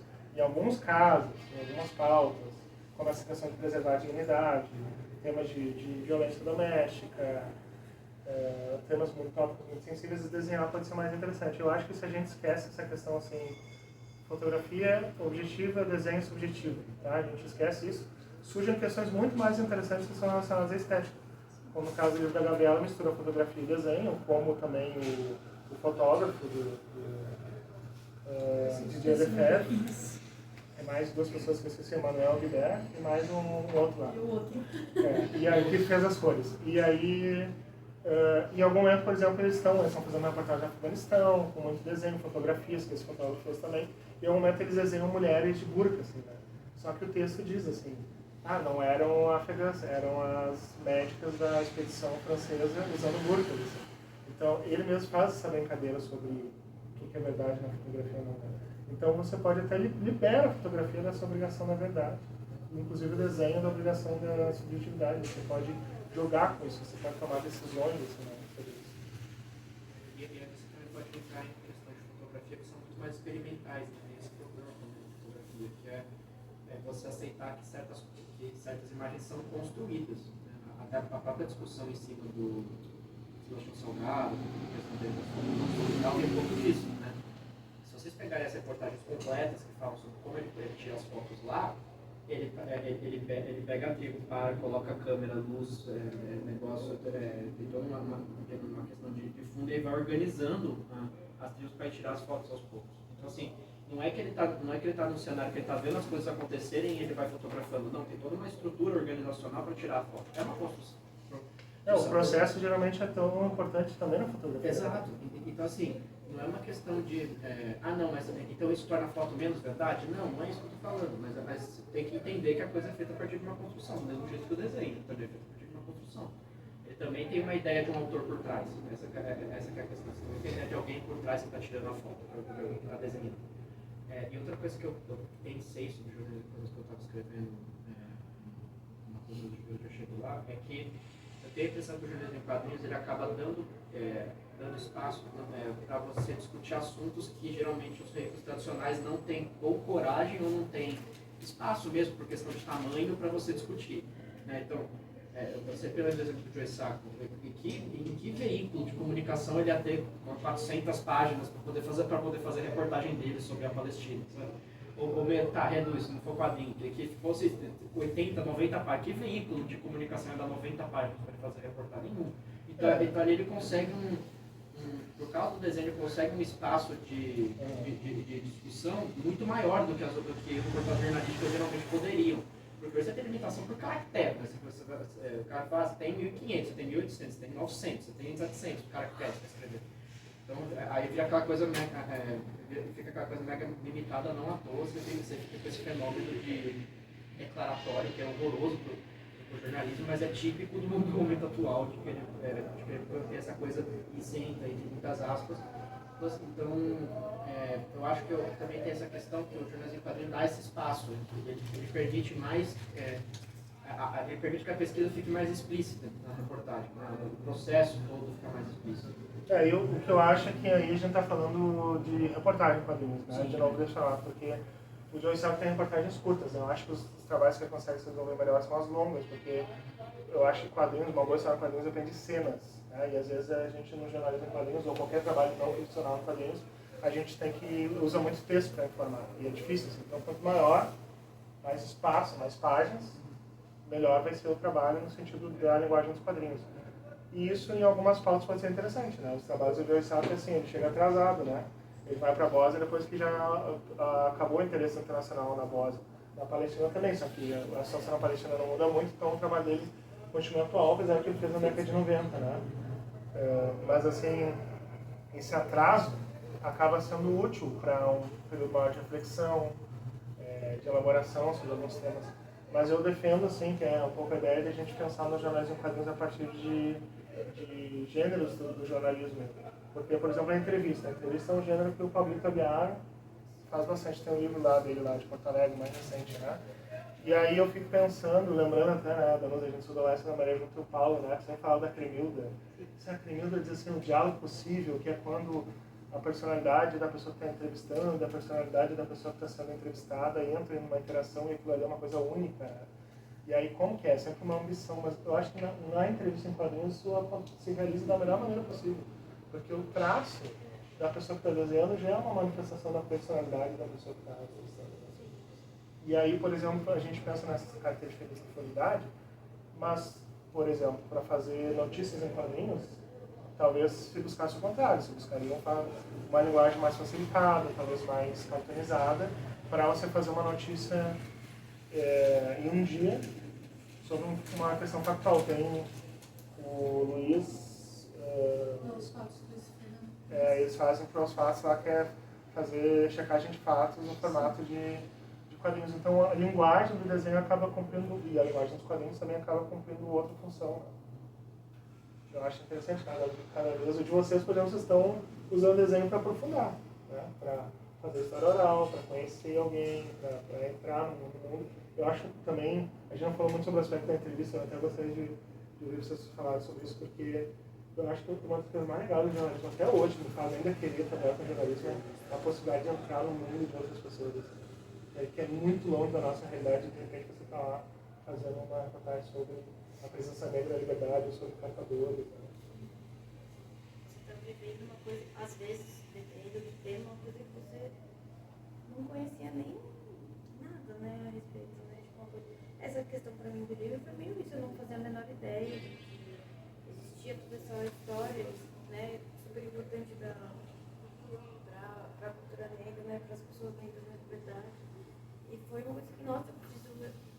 Muito do livro vem desse desconhecimento, assim, de achar que é um lugar que eu conheço, só que tem uma parte que é essencial para o entendimento desse lugar que eu desconheço, sabe? Então, eu acho que isso realmente, eu acho que é fascinante, assim, eu não sou uma pessoa religiosa, e a religião faz muito parte da relação que as pessoas têm com esse espaço, né?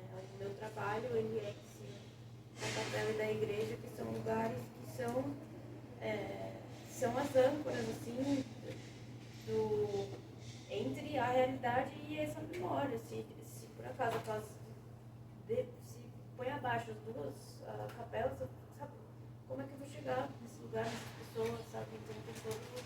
E daí fui no velário, lugar que eu nunca fui, né? Isso é muito interessante, realmente. Se vê de outra forma, assim, também, né? Dentro dessa. E assim, entrevistar isso é difícil, assim, porque eu penso no trabalho do Pablito, nos primeiros que ele fez em Alvorada, lá numa cidade do Rio Grande do Sul, muito marcada pela violência, assim. Às vezes ele se desenhava nos primeiros quadros, ele chegava assim na pessoa e dizia assim, oi, o fulano tá ali. Ele demarcava até esse processo a primeira fala, porque isso também é muito importante em jornalismo. A gente não fala sobre isso, mas você não vai chegar assim, oi, quero uma entrevista. Não, é um processo educado e tal. Tem um que ele fez que eu achei que foi muito bem resolvido, que ele diz assim, oi, fulano tá ali, daí a pessoa diz assim, não tá. Ah, eu vou voltar mais tarde. Daí ele faz outro quadrinho assim, oi, ele tá aí agora. Parece assim, desperdiçou espaço no quadrinho. Mas eu achei assim, bárbaro, porque mostra um processo humanizado de como que surge uma notícia, como, tipo, entrevistar. Assim, o meu relato que eu ouvi de muita gente que trabalha com quadrinho documental é que o pessoal não sabe fazer, assim, dá medo, é assustador, assim. Até pra gente, no jornalismo, às vezes é difícil aprender a entrevistar. Não é uma coisa, ninguém dá uma aula de psicologia, como é que se conduz uma entrevista. A gente não tem formação, mas a gente mais ou menos se acostuma com os desafios e aprende algumas coisas. E eu vi que para muita gente que desenha é um desafio maior ainda, porque você não tem nenhum motivo nem para querer aprender como é que se entrevista. Então, eu não tenho, tipo assim, educação formal em como se entrevistar, até aceito dicas. Mas eu acho que... meu livro aqui, alguma coisa. Mas, tipo assim, do que eu tive que fazer para Indivisível, eu acho que há muito da... Você sente se a pessoa tá receptiva àquilo ou não, sabe? Então, eu acho que isso pode ser... Às vezes a conversa flui também, porque eu tava nessa coisa de que era uma entrevista, mas também era uma conversa, assim. Então, às vezes a conversa flui muito, às vezes a pessoa vai se fechando, depende do assunto que você toca, também a pessoa vai se fechando, ou ela, sabe? Então, eu acho que isso pode ser... Isso pra mim era meio intimidador, assim, dependendo de com quem conversava. Mas, acho que pela... Eu não sei, eu não tenho assim eu gosto de conversar com pessoas, sabe? Eu gosto de conversar com pessoas e adoro conversar com gente que não tem nada a ver comigo. Justamente, acho que por esse fascínio que você falou, assim, de entrar num mundo, de falar com alguém que você nunca imaginou nem que existia, assim. Então eu acho legal, mas eu acho que essa você sente muito rápido se a pessoa se vai fluir ou se vai ser mais complicado, assim, isso é um pouco intimidador. Também foi minha primeira experiência na entrevista. E eu dei bastante sorte, bateu, né, desde o início, assim, a coisa fluía. E é isso, né, também, como eu cheguei, né, de que quando eu conheci o bispo, eu vi a palestra dele, já rolou ali uma admiração, né, e aí eu fui conversar com ele uma palestra e tal, a gente já criou ali um laço, sabe, bateu, assim. Quando a gente foi conversar, que foi a primeira pessoa que eu entrevistei, né, tá em ordem certinho aqui no quadrinho.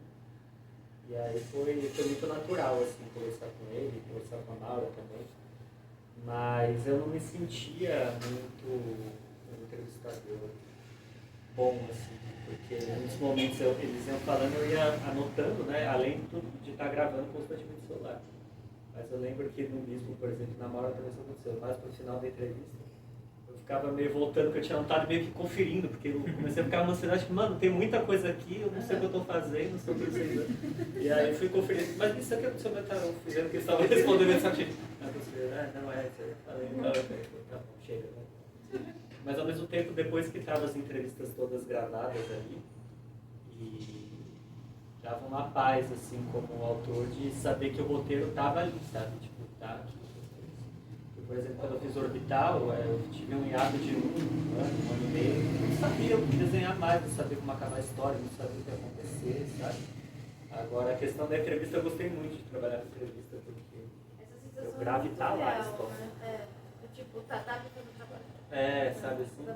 E sempre quando, porra, pra onde tá indo eu voltar para essa entrevista, eu via, né? No caso, eu lia, porque eu jogava o áudio lá naquele jornalista do Google, ele transcreve automaticamente. Então era muito fácil revisitar as coisas. E eu sabia que a história estava ali, era uma questão de achar, de a ordem, né? Quando eu estava entrevistando, você meio que já tem uns insights, assim, foi muito legal trabalhar na entrevista.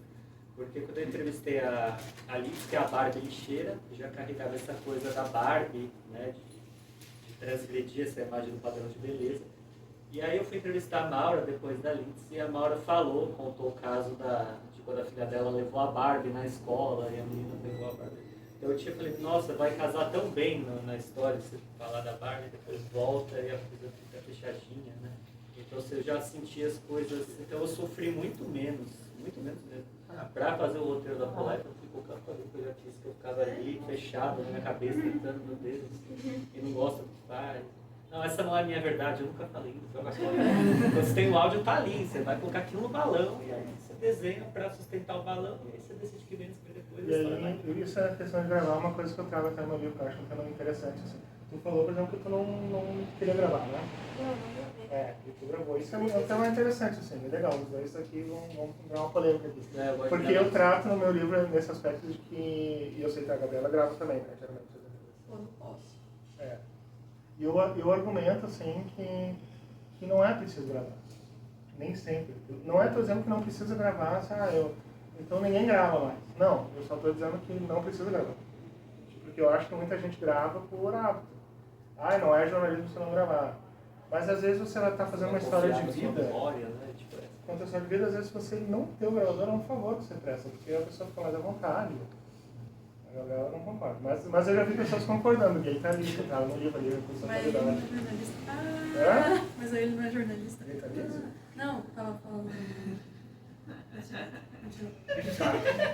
Depois a gente Quem briga. quer, depois a gente vai brigar. Mas é porque, assim, às vezes, dependendo da situação, gravar pode ser um empecilho. Até porque a gente usa geralmente o gravador para medo de esquecer as coisas. Né?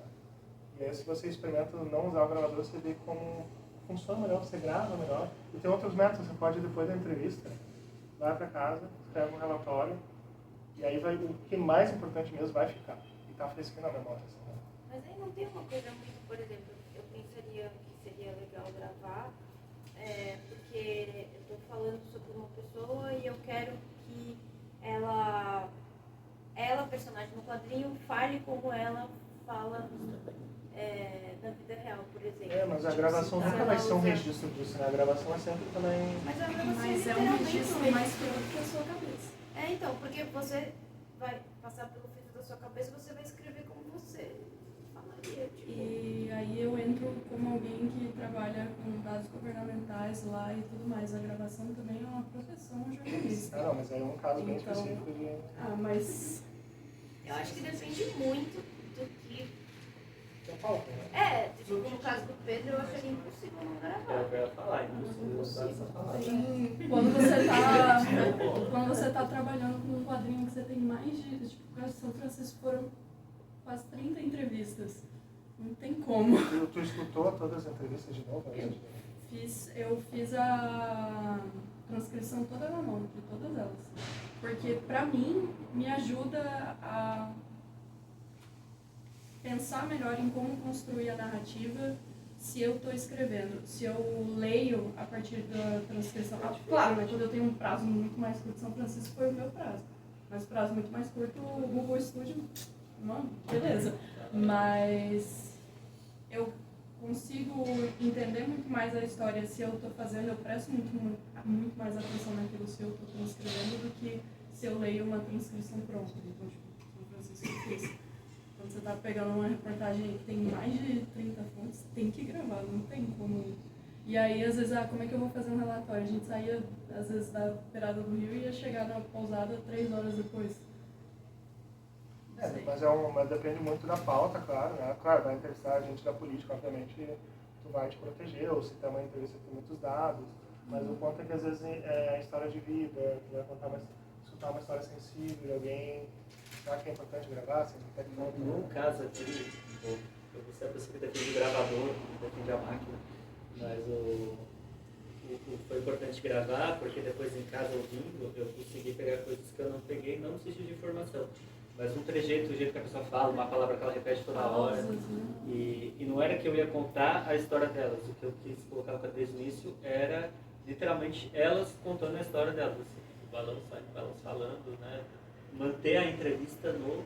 E aí nesse ponto gravar foi bem importante, porque é exatamente a palavra que ela falou, porque vai no balão dela, sabe? Não é que eu ia ouvir a entrevista e depois desenhar ali a história do bispo, ele crescendo, uma narração em terceira pessoa, não sei, era tipo, eu queria colocar a entrevista. Eu nunca fiz entrevista em quadrinho, né? Eu já fiz entrevista para outros trabalhos e eu sinto que hoje em dia, como a gente grava no celular, o celular é uma coisa que está sempre com a gente, no bolso, na mesa e tal, ele super, depende da pessoa, claro, mas super passa despercebido, enquanto eu acho que no passado você ter lá o trambolho do gravador, não sei o quê, eu acho que isso talvez intimidasse mais as pessoas do que hoje em dia.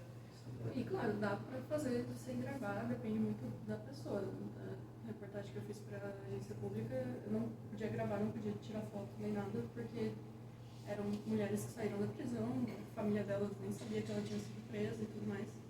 Só que aí você... É outra questão, você já avisa ali no quadrinho que você mudou tudo isso, entendeu? Então eu acho que vindo com aquele aviso, aquilo que vocês estavam falando antes, de já ser honesto com o leitor logo de cara, faz sentido. Mas eu defendo que precisa mais do que não precisa no gravador. Quando eu li o livro, eu fiquei com a impressão que mais do que ele queria dizer assim, não ficar nessa neura de ter que gravar. Eu acho que é mais isso, que eles têm vários... É isso que eu queria dizer. Tipo, não é, não leva, não é isso. Mas assim, se você sentir que não precisa, não usa. Sabe? Tipo assim, ainda mais agora que é no celular, que você tem o gravador de voz no próprio celular, se você sentir que a conversa está fluindo, a pessoa não está com pressão e você enxerga que está tudo bem, parece uma pressão de que tem que usar gravador, eu acho que é um pouco... Exato. Então assim, a impressão que eu tive é essa, assim, você não precisa estar com o negócio gravando ali o tempo todo, ficar com essa neura de estar focado na gravação e não na entrevista. Né?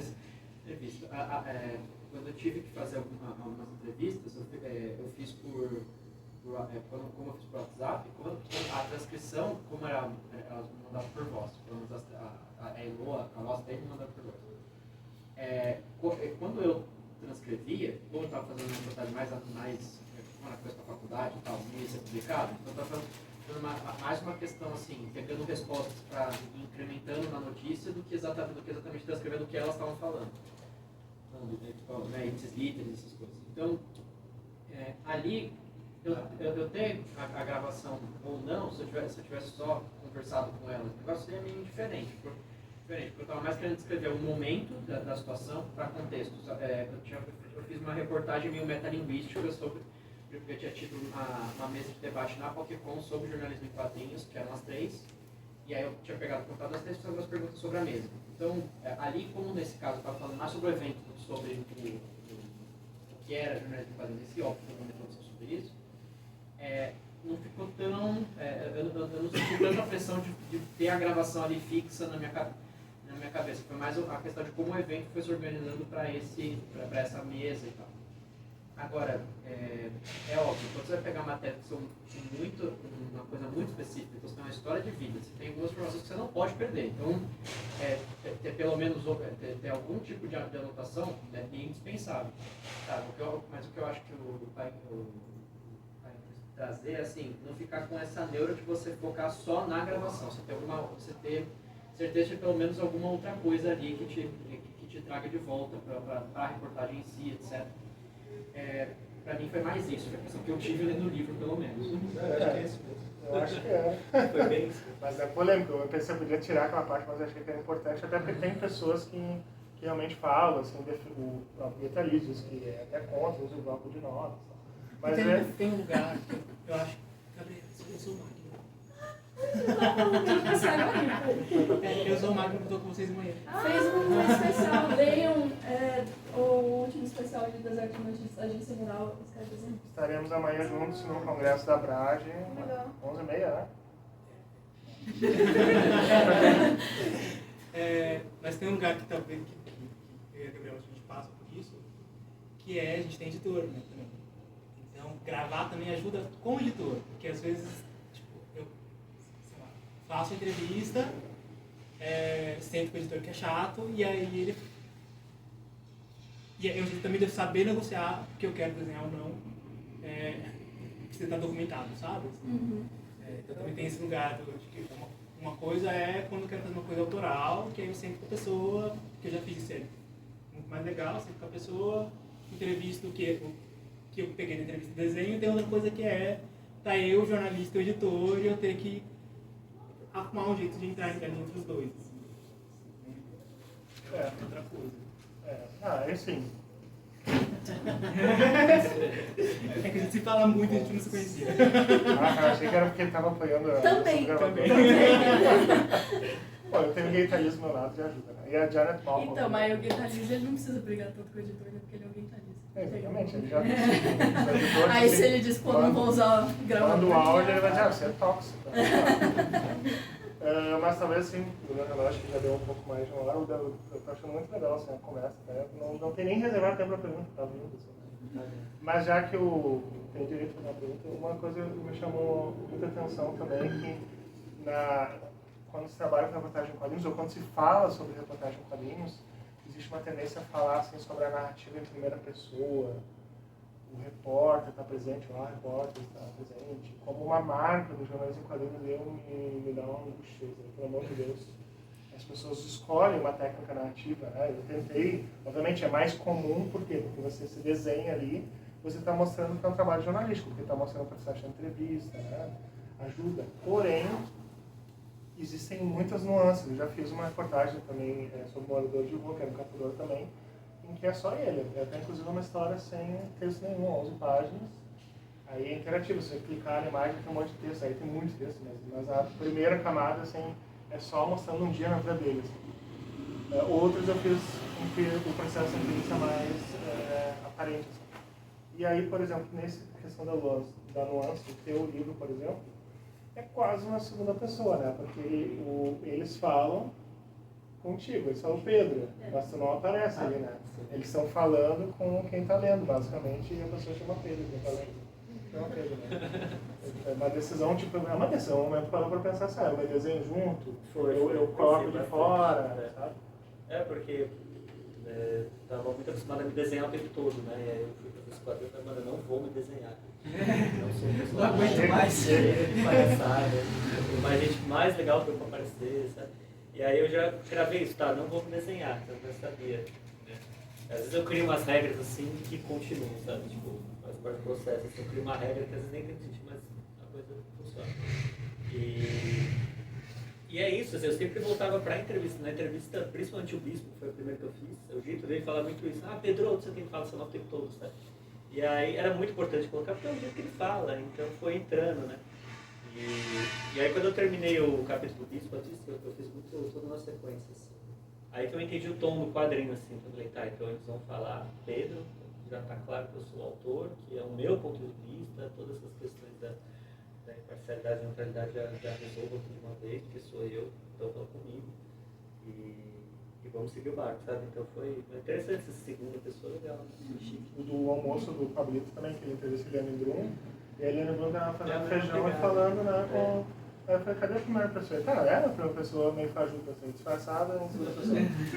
Mas assim, não é realmente ele do lado dela cozinhando, cortando a cebola. Às vezes parece até que ela tá falando sozinha no almoço, assim, em alguns momentos, assim. Tá falando com a gente, então entender. Eu gosto dessa impressão também, porque às vezes quando tira a câmera da entrevista, eu não tô, né? Tipo assim, tá sozinho. Eu acho legal isso. Isso a gente tira... Só dá pra fazer um desenho também. Dá pra fazer A um primeira desenho. pessoa a gente tem tantas possibilidades, né? Muitas. Então, desenhou? Sim. Mas é porque é isso, eu acho que também tinha muito dessa impressão pessoal e descoberta pessoal do bairro. Assim. Então eu resolvi colocar por várias questões. Também acho que quando você. Posso estar errado com o que eu vou falar, mas eu acho que quando você começa a fazer quadrinhos, é mais fácil você se colocar ali. Acho que é mais fácil você fazer você inventar uma pessoa totalmente diferente de você. Tudo bem, todos os personagens vão ter você, sabe? Mas também por ser uma coisa que pra mim era, não sei, era um sentimento muito legítimo que eu queria estar ali participar dessa descoberta, assim, eu nem pensei sobre isso, assim, só me desenhei também. Nas reportagens em quadrinhos que eu fiz, eu nunca me desenhei, até porque eu não desenho, né? Mas na primeira que eu fiz, por exemplo, com a Ana Luísa Kruller, aqui a gente, isso faz muito tempo, estava bem mais bonito, né? A gente desenha um processo de entrevista numa sala, aqui, né? Aqui também, mas nessa ideia porque foi publicado numa revista da Continuum do Campo Cultural que não tinha só conteúdo jornalístico. Então a gente queria demarcar bem que era um trabalho de não ficção. Né? Na segunda, que foi... Quer dizer, na segunda desse livro aqui, que é sobre um time de refugiados em Hamburgo, a gente usou esse recurso ali da segunda pessoa. Tem as pessoas que estão entrevistando estão falando com os repórteres, que no caso é a gente, né? Aí a gente tem uma terceira, que é sobre uma desenhada de Berlim, italiana, que é sobre alternativas ao sistema prisional. E nesse caso também, por decisão até do contratante, a gente, que sou eu. Então tem eu mostrando assim, a gente está entrevistando pessoas, até porque tinha outros quadrinhos que trabalhavam com o tema assim, EC. Você decidiu isso ou você Sempre junto, assim, mas era dentro sempre do contexto, né? Porque, como eu falei, aquela reportagem com o morador de ruas que eu fiz, eu não queria me desenhar, queria realmente que fosse uma narrativa em terceira pessoa. Mas nessa eu pensei que ter uma revista com vários trabalhos que são meio fantasiosos, eu queria ancorar o nosso trabalho como uma entrevista, um processo de entrevista. Então. E o último trabalho, que é sobre o processo de gentrificação lá em Berlim, por exemplo, é meio sutil. Eu e a desenhista aparecemos no trabalho, porém de uma maneira assim que em cima do telhado. Assim. Dá pra ver que tá alguém entrevistando, mas não dá pra reconhecer eu como pessoa. Assim. Por isso que eu digo sempre é muito mais enriquecedor conforme o que a gente está buscando, né? A questão dessa sobre refugiados em Hamburgo, tipo, é sempre assim, a segunda pessoa no final tem um truque, vai teria que ler a imagem, ter atenção. Então eu aqui, ó, até com a boina aqui, porque a pessoa claramente percebe porque sai a pergunta, assim, né? Perguntando para as treinadoras do tipo de futebol que a gente acompanha, por que vocês fazem tudo isso? Com complementação, a pessoa percebe que tem alguém ali conduzindo uma entrevista, né? Mas é isso, assim, sempre tem essas nuances. Né? Eu acho, assim, antes de concluir isso, e a gente também fica aqui para conversar e autografar livros, e eventualmente também, se alguém tiver uma pergunta, assim. Mas, além de... antes da pergunta final, tem mais uma pergunta. Uma pergunta. Que vocês estão aí, 3 processos diferentes.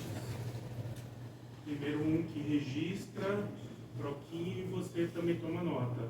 Ao longo do livro você mostra um processo, junto com o quadrinista, que te ajudou até um olhar, uma alien, que estava no trem, percebeu que quando o time de futebol passava, o pessoal colocava o pé no assento livre. E você não tinha reparado nesse detalhe.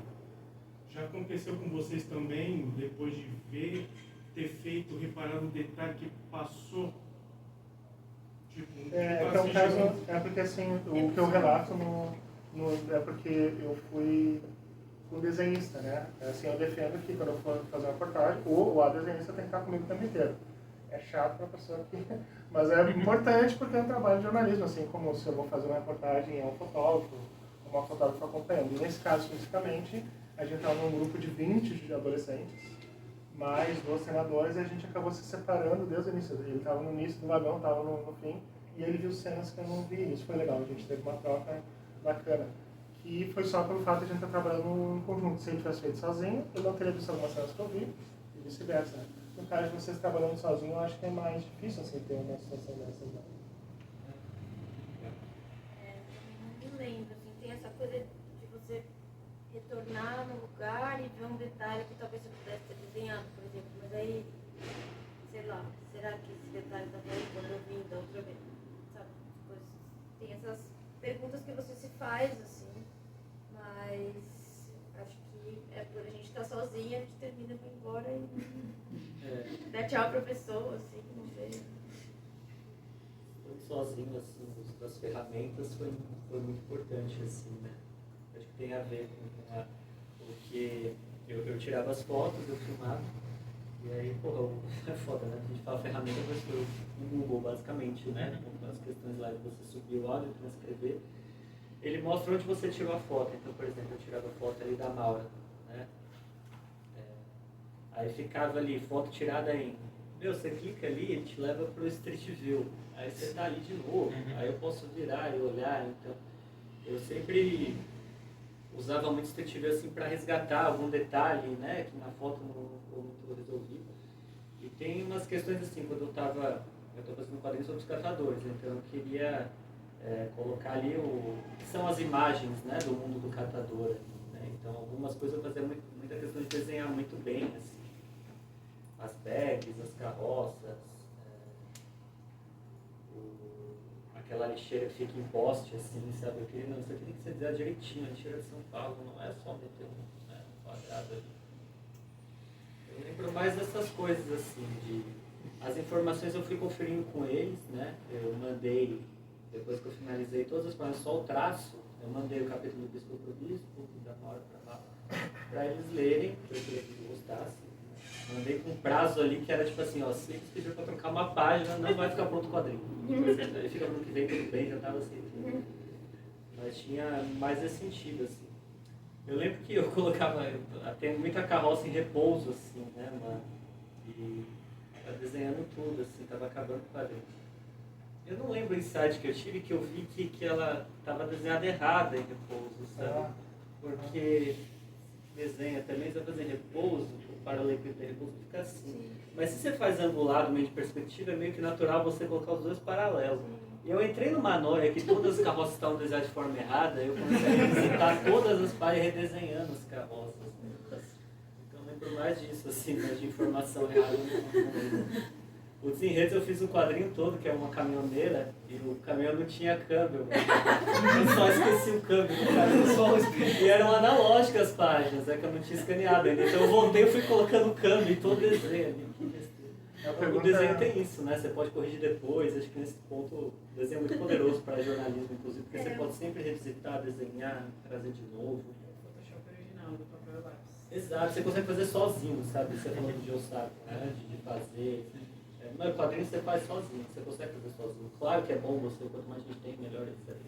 Mas cinema você não faz sozinho, tipo, uma reportagem em vídeo você não faz sozinho. Não faz, tem um editor, o cara que escreve, tem um cara que segura a câmera. No quadrinho você faz tudo, é uma satisfação. Né? Eu não faço isso.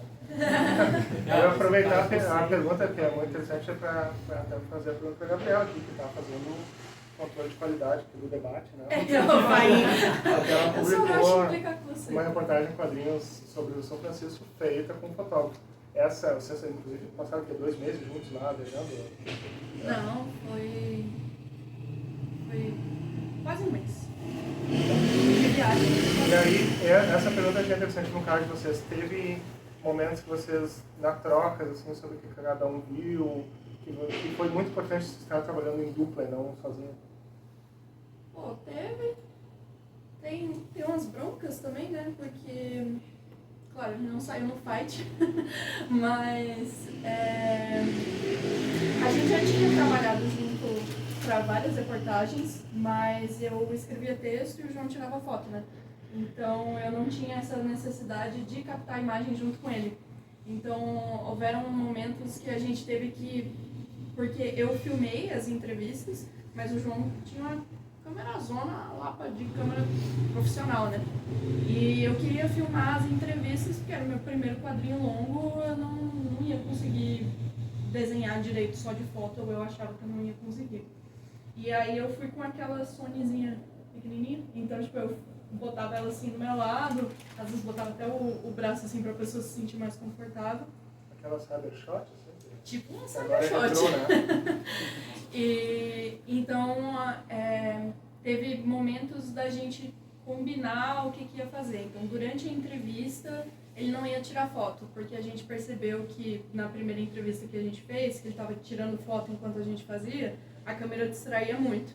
E a minha câmerazinha não distraía tanto. Eu fiz, não, então vamos, tipo, conversar com a pessoa, a gente faz a entrevista, e a ideia era fazer retratos mesmo das pessoas, então elas de fato posarem e tal pra foto.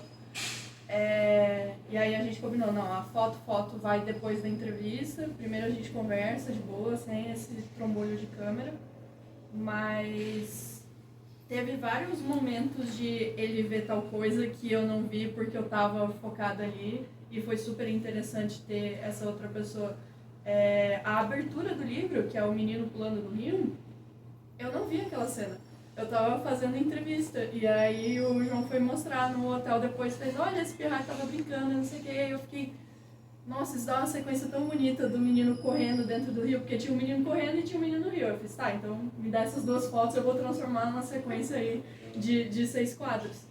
Mas o começo do livro que foi desenhado não foi uma cena que eu vi, foi uma cena que o João viu. Então isso foi bem legal de ter esse outro ponto. Assim, né? Assim, para finalizar, então, assim, só para dizer assim, eu escrevi esse livro um pouco porque eu acompanho essas conversas sobre quadrinhos jornalísticos há bastante tempo, e eu escrevi até para dar uma base para alguns debates. Assim, não ninguém precisa concordar, obviamente, já temos aqui um caso de não concordar, mas a ideia de gerar um debate, assim, que pelo menos assim, a gente começa a perceber as dúvidas que a gente tinha, gravo ou não gravo, me coloco em primeira pessoa ou não me coloco, para pelo menos ter alguma, como é no radiojornalismo, no telejornalismo, de ter, enfim, oi? Que livro manual. Um manual pequeno, manual, mas é manual, né? Assim, é um pouco prescritivo, mas eu também falo muito das coisas que não deram certo nos trabalhos, e foi bem legal também, acho muito interessante esse tema das coisas que não dão certo, acho um tema bem legal. Então, falando da motivação de escrever esse livro, eu pergunto para vocês, assim, especialmente, não só da motivação, mas dos aprendizados, assim, que não está no que vocês já relatam no livro. O que tu aprendeu sobre catadores, o que tu aprendeu sobre a liberdade, assim, além, assim, que seja... Claro, não precisa dizer tudo para não deixar ninguém conta, né? Mas assim, uma coisa assim... Especificamente sobre o tema? Tematicamente, né? Eu não vou falar agora que faço um quadrinhos Eu acho que o mais importante para mim foi ter essa clareza de que o que a gente enxerga não é só o que existe, assim. Isso é uma verdade quase absoluta para todos, assim. E quando você fala de história da cidade, isso para mim é sempre muito evidente. Eu não chego mais num bairro, por exemplo, não sei, se chegar, você tem a liberdade de chegar no Bexiga, você vê o bairro italiano, eu não olho para aquilo e automaticamente, aqui é o bairro italiano, eu sei que aquilo é o que existe um motivo para eu pensar isso. Alguém colocou essa bandeirinha, porque existe essa intenção. Mas com certeza tem mais história ali. Acho que essa certeza assim, foi algo que ficou muito evidente para mim depois de fazer o livro. O universo da reciclagem, esse básico, né, que você aprende na escola, que é o lixo vermelho, o lixo amarelo, e é isso. Eu lembro de ter antes alguma noção do conceito de logística reversa, né, que é você pegar ali o resíduo e levar de volta, né, para a cadeia, para ele virar matéria-prima, virar produto, e você tem essa... Por responsabilidade da empresa que gera o que é da empresa. né? E aí, assim, eu sabia que isso era importante, meio ambiente e tal, mas eu não tinha noção que sustentabilidade é o catador. Sabe? Assim, reciclagem é o catador, não é uma startup, não é a coleta seletiva, não é o setor público, privado, as ONGs, né? O catador é responsável, que é o que as pessoas falam, né, por 90% da reciclagem do Brasil. E é um cara que trabalha, é um trabalho de formiguinha, né? É um trabalho completamente, sofre racismo ambiental, sofre um estigma, né? Sofre uma desvalorização, né? O catador, ele presta o serviço mais importante do mundo de hoje, né? Hoje já está difícil imaginar futuros, né? Hoje em dia, como a gente reverte, né? Não dá mais tempo, já passou, daqui a 5 anos vai acabar. Se não fosse o catador esses anos todos, a gente não teria nenhuma possibilidade mesmo, assim. Então, todo esse universo, e eu acho que essa consciência de entender que você pode virar um catador amanhã, sabe assim? Parar com essa coisa da... Às vezes você está no seu carro, você vê o catador na rua, você fala, pô, eu estou diferente dele aqui. Não, tem um penhasco, um espaço infinito, né? Também quantas nossas ações interferem na DNA. Por exemplo, o serviço do catador de buscar deveria ser remunerado, né? A gente acha que está prestando um favor para o catador. A gente acha que está doando resíduo para ele, agora ele vai ganhar o dinheiro dele, né? Quando na verdade ele que faz esse trabalho de levar o resíduo até a reciclagem e ele deveria ser remunerado por prestar esse serviço, assim como, né, o funcionário da prefeitura é remunerado por fazer a coleta seletiva, tal, o catador deveria receber por isso, ele só recebe por o que ele vende ali, que é o metal, ali, o papel, uma lixaria, e ele faz o serviço mais importante, né? Hoje a gente tem a clareza de que é o serviço mais importante, né? Porque senão o mundo acaba, já esgotando todas as possibilidades. Hoje todo o universo da reciclagem é a consciência de que o catador ali, ele está no mesmo barco que a gente está no barco, acho que foi o mais importante. Eu acho em comum, então, dois exemplos de como a linguagem dos quadrinhos é uma linguagem visual, né? Que justamente por ir além da superficialidade, da imagem superficial das coisas, ela tem esse potencial para deixar visível o que geralmente é invisível, assim, se a gente for ficar só focado na superficialidade. Né? Então, acho que é isso, né, gente? Vamos ficar por aqui, tomando uma cerveja, uma água aí, pra falar. Obrigado.